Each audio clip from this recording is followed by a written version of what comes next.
হেৰা বাপেক চাইহে পুতেক গোটেইখন একেবাৰে ভৰপূৰ কৰি দিছে একদম চেক চেক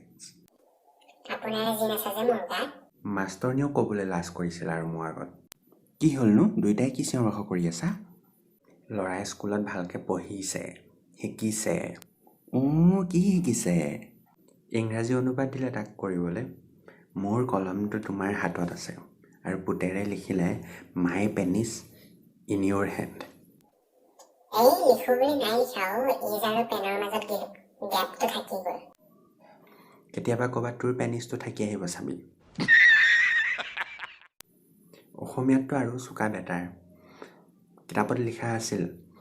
সময়ৰ টিকনি আগফালে সেইটো কাৰণে আমি সময়ৰ টিকনিত ধৰি আগফালে যোৱাৰ চেষ্টা কৰিব লাগে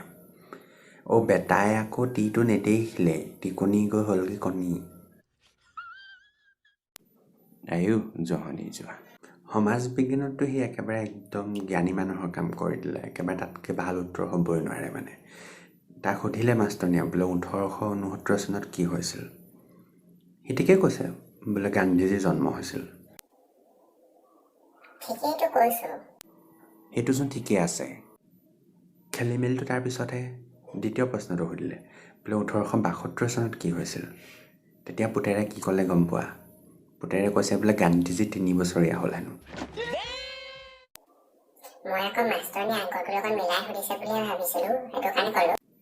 কুকুৰৰ পিঠে কিবা ভাল কথা শিকিলনে নাই শিকিছোতো বিজ্ঞানত আমাৰ ছাৰে কৈছে আমাৰ বংশৰ মানে আমাৰ পূৰ্ববংশৰ মানুহবোৰ হেনো বান্দৰৰ পৰা জন্ম হোৱা হয়নে নহয় বাৰু দেউতা মই নাজানো দেই মাৰৰ ঘৰৰ ফালৰ মানুহবোৰ মই ভালকৈ দেখাই নাই আয়ো জহনিত যোৱা ব'ল দেখাই আনো